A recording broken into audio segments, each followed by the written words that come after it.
귀로 즐기고 마음으로 느끼고 라디오로 함께 떠나는 성지순례 가는 날.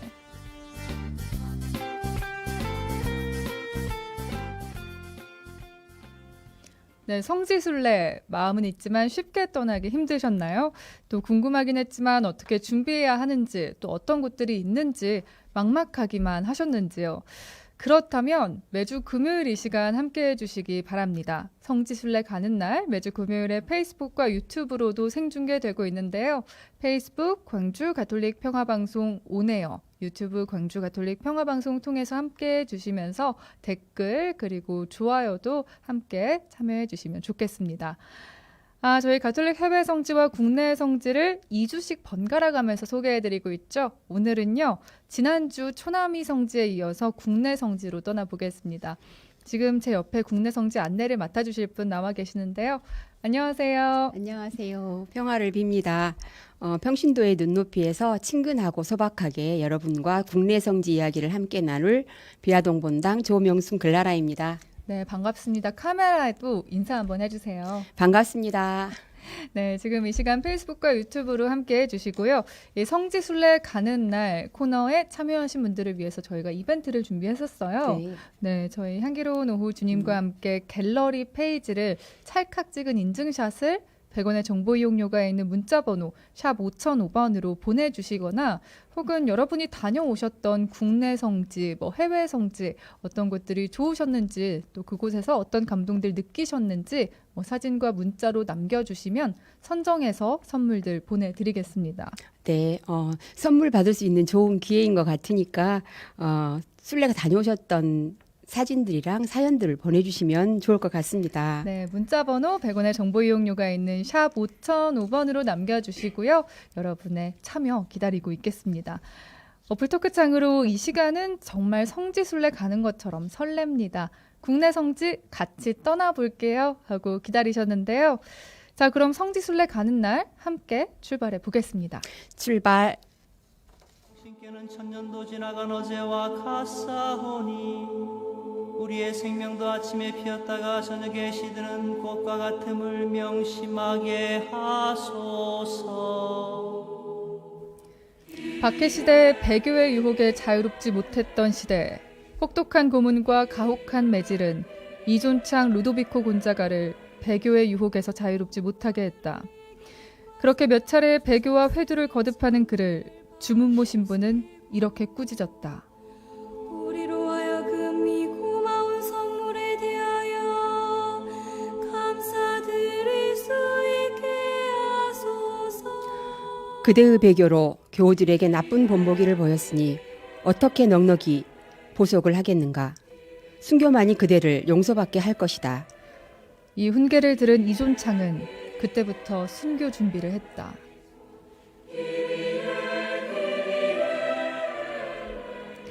프랑스 출신의 선교사인 샤를르 달레가 쓴 한국 천주교 회사에선 이존창에 대해 이렇게 말하고 있다. 오늘의 우리 교우들 대부분이 그가 그때 입교시킨 사람들의 후손이다. 그러므로 네포와 그 이웃 여러 고을에서는 그의 기억을 우러르고 있다.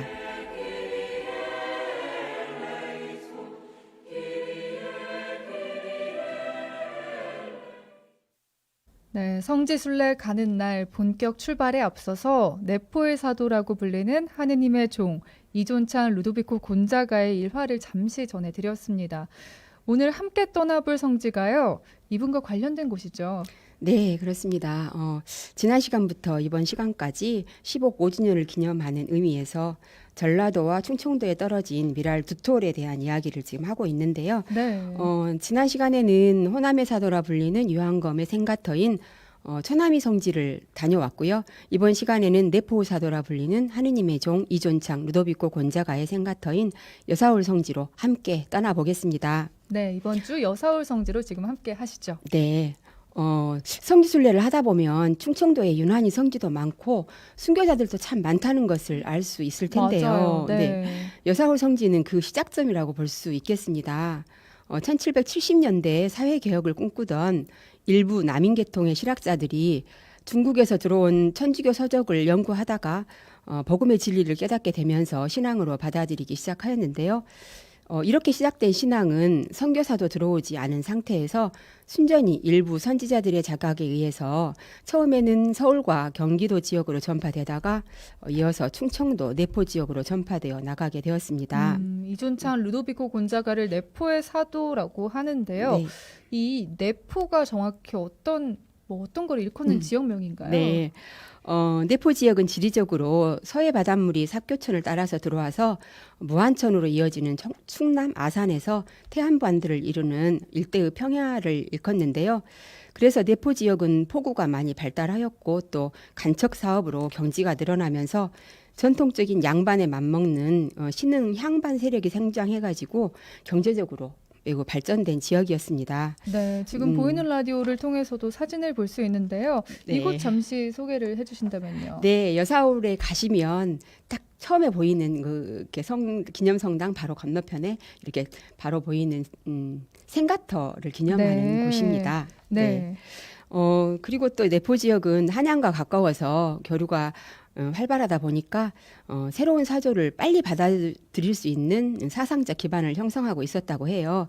그래서 타 지역에 비해서 개방적이고 진취적인 학문적 전통이 형성되었고 그러한 전통은 천주교를 수용하는 데도 영향을 미쳤다고 아무래도 합니다. 그랬겠어요. 네. 한국 천주교회사에서 내포 지역은 상당히 중요한 의미가 있는데요. 네. 이렇게 이존창에 의해서 복음이 전파된 내포 지역은 이후에 초기 천주교 신앙의 중심지인 동시에 가장 가혹한 박해의 피해지가 되기도 하였습니다. 네. 그래서 내포 지역에는 순교지와 교우촌 등 천주교 성지가 참 많은데요. 그 이유가 바로 이곳이 한국 천주교의 못자리 역할을 했기 때문입니다. 네.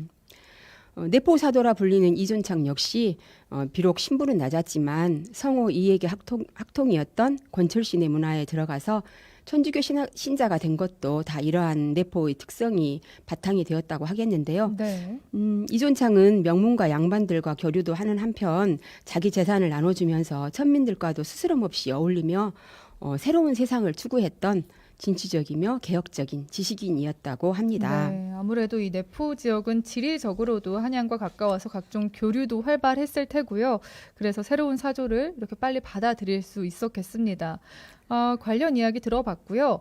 그렇다면 내포 지역 중에서도 오늘 저희가 떠나볼 여사울 성지, 구체적으로 어느 장소에 있나요?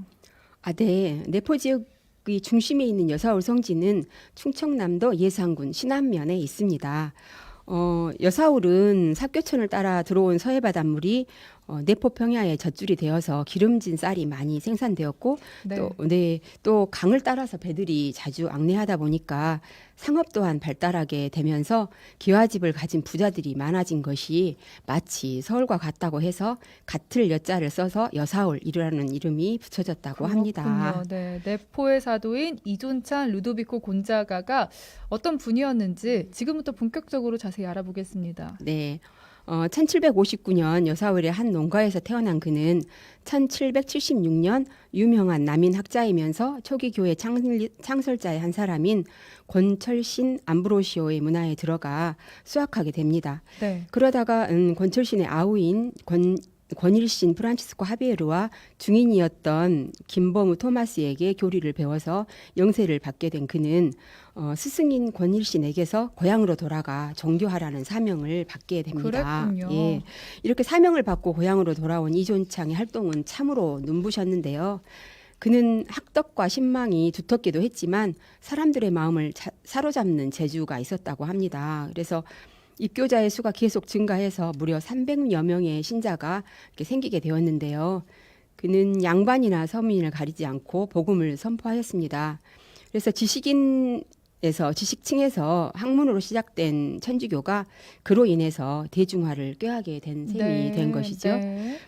지난 시간에 가성직 제도에 대해서 말씀드렸었는데요. 네.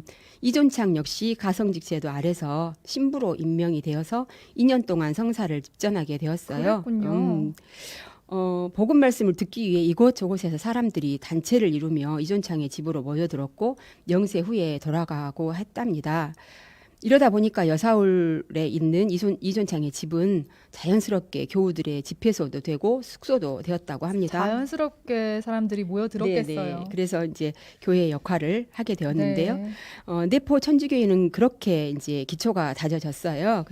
그때부터 이제 내포 지방은 늘 열심한 천주교인들과 훌륭한 순교자들의 못자리가 되었고 이후로는 차령 산맥 동쪽까지 복음이 확대되어 나가게 되었답니다.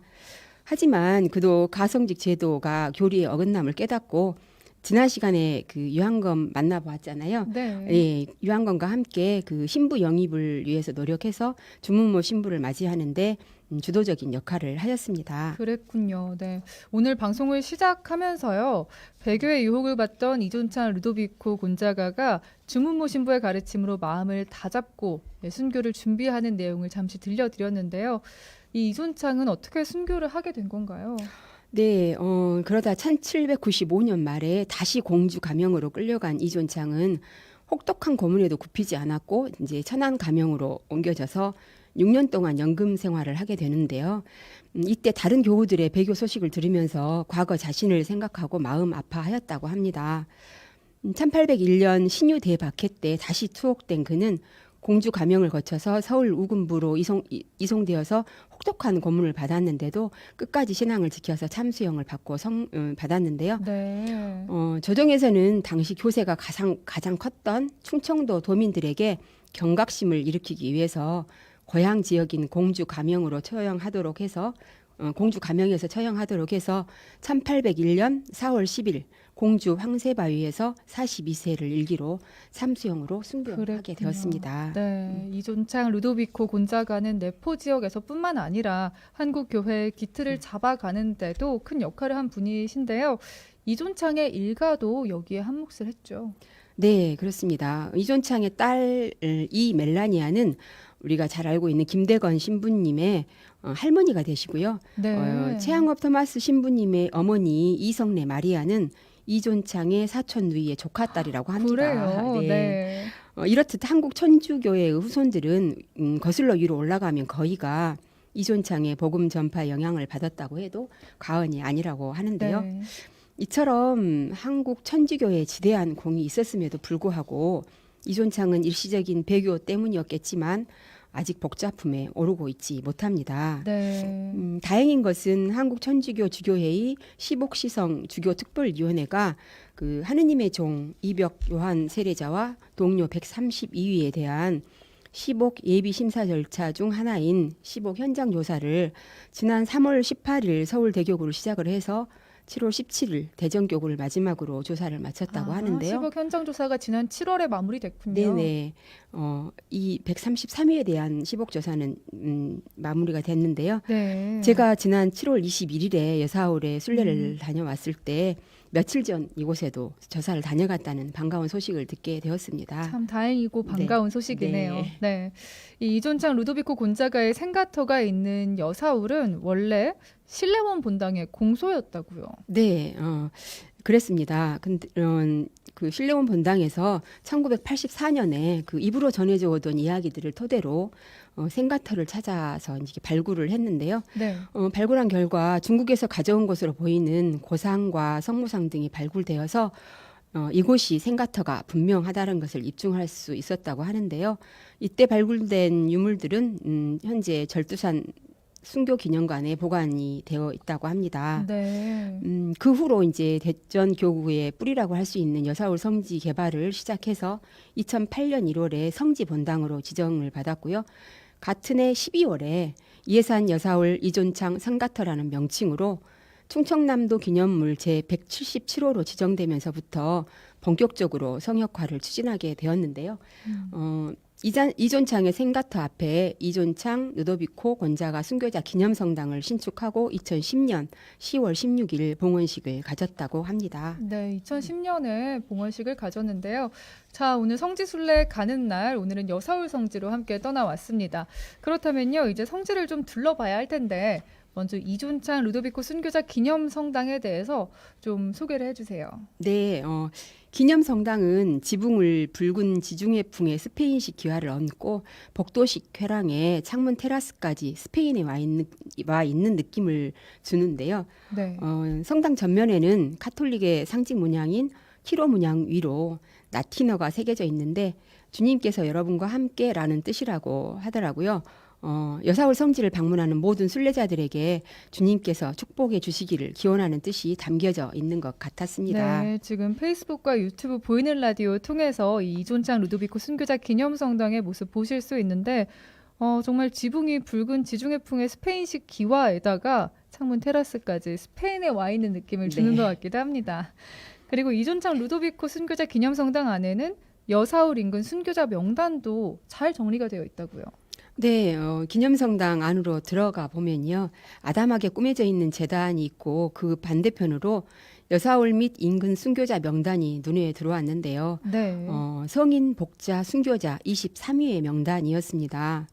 좀 특이하다고 할 수 있는 점은 흔하다고만은 할 수 없는 홍시성을 가진 분들이 유난히 많다는 점이었어요. 그래요. 네. 네. 8분이 홍시성을 가진 분들이었는데 알고 보니 그 홍씨 집안에 시집온 분들 2분까지 총 23위 중에 10분의 그 순교자들이 수독자 홍유한 선생을 선조로 하는 풍산 홍씨 일가여서 그 집안에 대한 존경스러운 마음을 갖게 되었습니다. 네, 그러네요. 네. 네.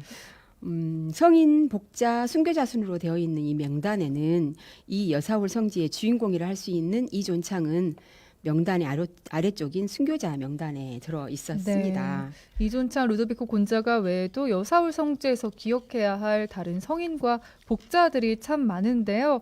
지금 또 그 명단이 보이는 라디오 통해서 우리가 볼 수 있는 이 명단이군요. 네, 그렇습니다. 23위의 명단이 쭉 나와 있고요. 네. 말씀드린 것처럼 여사울과 관련된 순교자들이 참 많은데요. 시간 관계상 성지순례 책자에 소개된 4분만 간단하게 소개해 드리겠습니다. 네. 먼저 여사울이 키워낸 성인 홍병주 베드로와 홍영주 바오로 형제인데요. 이 두 형제 역시 풍산 홍씨로 수독자 홍유한 선생의 후손입니다. 1801년 신유박해로 할아버지인 홍랑민이 순교하자 아버지를 따라서 서울에서 여사울로 이사를 와서 여사울에서 자랐습니다. 형제가 함께 내포 지방의 회장으로 임명되어서 교회 일에 헌신했다고 하고요.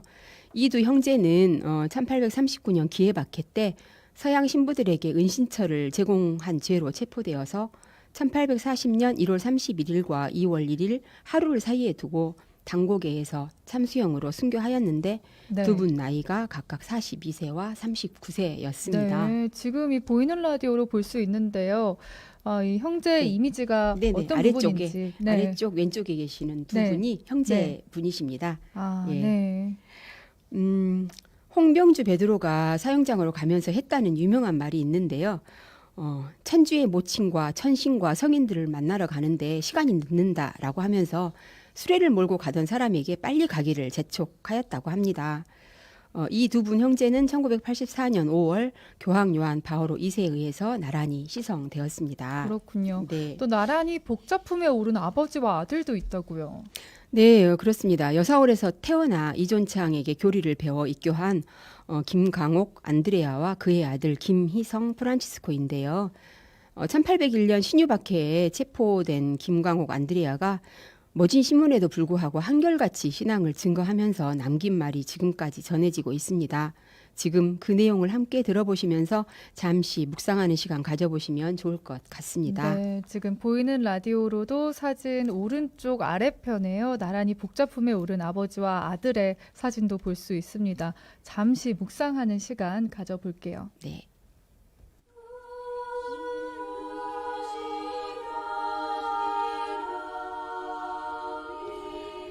모든 언약이나 위협이 소용없습니다. 다시는 제게 물어보지 마십시오. 충신은 두 임금을 섬기지 않고 열녀는 두 지아비를 따르지 않습니다. 사또께서는 임금님의 명령을 어길 수 있겠습니까?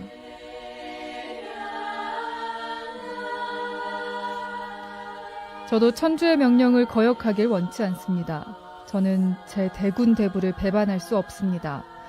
만번 부당합니다. 우리 천주께서 저의 비밀한 생각과 감정과 의향을 보고 계심으로 마음속으로라도 죄를 지을 수는 없습니다.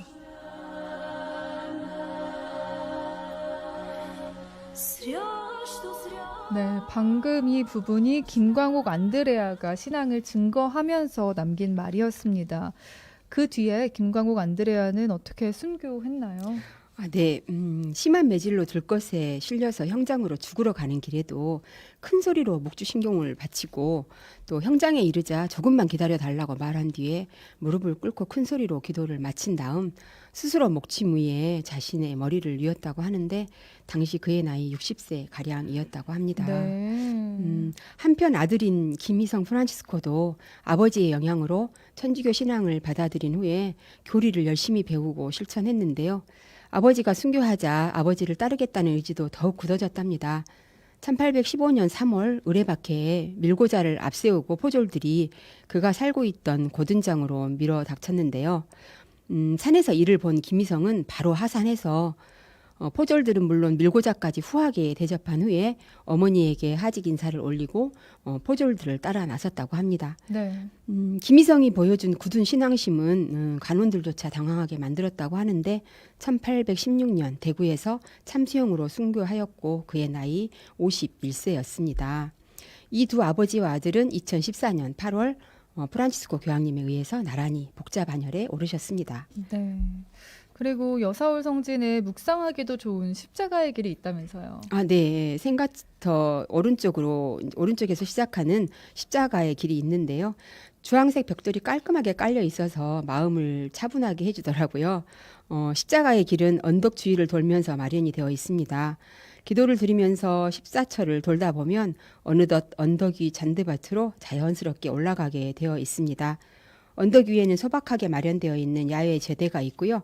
올라왔던 길 반대쪽으로 내려가면 또 처음 시작했던 생가터와 기념성당을 다시 만날 수 있었습니다. 네. 지금 보이는 라디오의 사진을 볼 수 있는데요. 네네. 이 아래쪽 사진에서도 소박하게 마련되어 있는 야외 제대를 볼 수 있네요. 네, 그렇습니다. 또 십자가의 길 중간쯤에 오른쪽으로는 아주 넓은 잔디 광장을 만날 수 있었는데요.